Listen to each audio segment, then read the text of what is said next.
Yeah, because you can't crawl it. Oh, here we go. This is different. Alright guys, so we are we're just on the Pacific Highway at the moment, heading towards Sydney. We are in New South Wales now. You guys would have seen a couple of videos that I posted up over the weekend where I did a little bit of tuning in this car. Now, just so everyone knows and understands, we are experimenting a lot with, like, primarily focusing on off-road aspects of things. So we did do a little bit of a talk about fuel economy on the way up to Queensland, and I think what everyone just really needs to understand is the primary things to just know about, because there are so many variables about how driving styles and environments outside the car affect fuel economy. So it's very, very hard to give you a roundabout figure. It's very easy to just say point A to point B, this is the amount of fuel you used and this is your average. So rather than kind of go around in circles with the discussion that's very widely spread about the Shark 6 and fuel economy, I've decided to start putting 91 octane in this car because that's the minimum specified by manufacturer. And I've also started collecting data of averages and doing the speed limit to its maximum. So right here, it's 110 k's an hour. I am doing 110 k's on the GPS thereabouts. My tyre size basically makes my speedo 1-to-1 accurate with a GPS speed, as you can see. So what I've just done this morning is kind of gone through and set up the scan gauge to basically collect a little bit of data, more predominantly about fuel use. And you're going to see the same values here in today's litres to 100 distance. But what I've set this up is, so if I pull over, say for lunch later today, this trip data will actually reset for every time the car turns off and then turns back on. How is that useful? Well, it's probably most likely going to be that I'll do a lot of highway driving in one trip, pull over, get some fuel or have some lunch, take off and drive again, and we'll actually be able to collect data at highway speeds, 110, 100, and around town. And this will actually give us a really good indication of how much fuel we really use in HEV mode. Now, number one thing to remember with a plug-in hybrid like this, they are designed to be efficient in town and around your home. So when you go home at night, you plug it in and your savings in economy basically come back because of that. The cost of electricity at home to charge and get your 80 to 100 kilometer range will offset the higher than average fuel cost. So 91 octane, we've done 140 kilometers already today at 110 k's an hour, pretty much most of the way, and we've done about 13.79 litres to the 100. So that's going to be a lot. People are going to be like, oh, I got a diesel and I'm getting 9, I'm getting 10, 11, or whatever crazy figures people are saying they're getting. Whether I believe that or not, I'm not sure. And I think there's a lot of people that are just kind of giving the lowest ever value average they've seen in their car and saying this is it and comparing to the Shark. I don't think that's a good way to compare the vehicle. Now, I'll show you why this is quite interesting. So the Shark is really, really good on fuel at slow speed. So anything under 4,000 RPM at the electric motors is where the Shark's really strong. And without going into all the complicated details about fuel weakening and why when you're over 70 kilometers an hour, aka 7,000 RPM at the motors, does it become inefficient? That information, you don't really need to understand the breakdown. Just know that basically anything over 70 k's an hour thereabouts is technically inefficient for the Shark. So you're going to be using more electricity to, say, drive the same distance, but at a different speed, so quicker. If you actually drove the Shark around 70 k's an hour, you would basically almost effectively maximize the amount of fuel or energy you can use to drive it. Now, that doesn't include any considerations in relation to wind resistance and all that, which obviously has another effect again. But putting that all aside, I'm just going to quickly show you something. So you can see here that we're 13.85 average right now. Now, I've been in HEV. I'm state of charge 60%. Why 60%? I found 60% to be the best. It's got something to do with if you do it at 70%, it's a hard limit, and the car tries to not overcharge from the generator to go past 70. So it's always going to hit 70 and then stop and not allow any extra charge when it could be beneficial to charge. I found 60% static charge is really good because it's a soft limit where it can still go up to 61, 62, 63, and the car's not going to stop charging because there's a hard limit. Rather, it's going to allow the movements between kind of 50, 55% to 65% freely as it sees it to be the most beneficial, which is really, really good. Now, my test, as I'm about to show you, I'm going to turn off, I'm going to go from HEV mode into EV mode now, so I've just done that. Now, you'll see the petrol engine stop here in a moment. This will just drop off in a second. See, that's turned off. Now, you'll just see suddenly this average will start sinking over time. So 13.79, and then it'll go 13.78. And the reason for that is because this is only calculating what fuel we're using. Now, ICE cars seem to use a lot more fuel when you're in town. So when you're driving around, you've jumped off the freeway, you're driving around town, normally in a petrol car or a diesel car, your fuel average will go up. In this car, that's not the case. So I'm going to go back into HEV mode now, so it'll start the engines again in a second. You'll see the instantaneous fuel kick up, the RPMs kick on, and now it's going to start to try and charge the car back to 60%. But here's the thing that I was trying to actually explain in an earlier video. When you do this, because I'm now at 53% static charge, car's actually going to work a little bit harder to bring the static charge back up to 60%. And therefore, until then, it's going to use a much higher average, which is going to bring up your general average of fuel consumption. This is why it's super, super important from the start of your trip. You need to kind of have an understanding what you're going to do.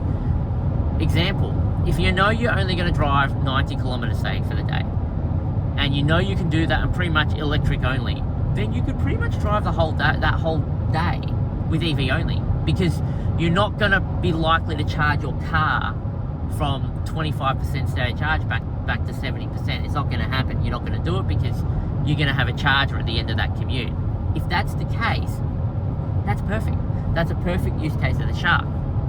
However, if you're going to go do your 200 Ks and you know you're only going to get about maybe 45 to 50% of that on electric only, you need to be smart about this. And the way to do this, HEV from the start of your commute, all right, 60% stated charge, and that's what you set on your car, so you save 60%, do your commute. Then you got to go, all right, when you're almost at your destination, so you're going to be going, okay, I'm now about, just as an example, I'm now about 50 kilometers from my destination, and 60% to 25% is going to be about 60 kilometers. That's, yeah, it'd be about 40 to 50 kilometer range. So when you're about that distance away from wherever your charger is, that's when you go and stick it into EV mode. And this is how you can maximize your use, because you're going to then start using only electric. Your average for your day is going to start sinking and plummeting, all right? And by the time you just get to your destination, you're going to be at the bottom floor of your charge, which is 25%. 20 to 25%. The Shark will go below that, by the way. So if conditions aren't ample, as in you're doing a lot of high demand driving, it's going to sink all the way down to about 14, 15% before the car starts to misbehave. It starts to lose power, and it can eventually actually get to a point where it'll actually shut down. You'll see that actually Matt demonstrates that in one of his recent videos. I think he got all the way down into single figure percentage, and the car actually warned him it's going to shut down. Now, I've actually never got to that. I've always been afraid to do that. The lowest I've gotten is to the point where you're accelerating uphill and the speed's just washing down, because it hasn't got enough voltage to drive the motors, and it can't deliver enough current. But that's not important to you guys. What's important is to understand how currently can you use your Shark 6 to deliver the best fuel economy you can. Everyone needs to stop looking at this car like they've looked at all other ICE vehicles, and that is, the car does an average of 13.5 litres to 100. It's a terrible car, 110 k's an hour. Why would you own one? Around town, this car's actually around about 10 litres to 100. And that's 10 litres to 100 with a car that's got 321 kilowatts, 650 newton meters of torque, and it can get to 100 kilometers an hour in under 6 seconds. That's amazing. That's, as a person who loves cars, I find that just exhilarating as a driver. Not just that, the benefits of feeling how EV cars drive. Like, it's just a time in this world where you can be in a A utility in Australia, you can get onto the road and be whisper quiet and have that power beneath your foot. I think the combination of all these things put together make this car quite an amazing car.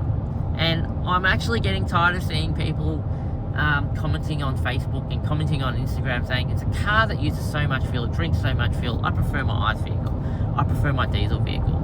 Well, I'll tell you now, I invite you, until you drive one of these cars for a whole week, as a person that might be a trade person or someone that, you know, will always go home every night to charge and occasionally go out camping, you're going to find this vehicle is going to be a perfect fit for you. The only situation where I would think this vehicle would be a crappy fit, like it just wouldn't fit your lifestyle, is if A, you're really not a tech person, okay? B, you do a lot of hardcore off-roading. So this car does come with its limits. That's something we're working with at the moment, but not what I'm going to talk about in this video. Your kind of limits are, I've never ever had a problem with this car getting to any campground that's kind of been marked on the map. That's generally commercialized, you know. So if you know Victorian High Country, I'm talking, you know, Talbotville Campground or Butch Country. Where else have we gone that the Shark would do easily?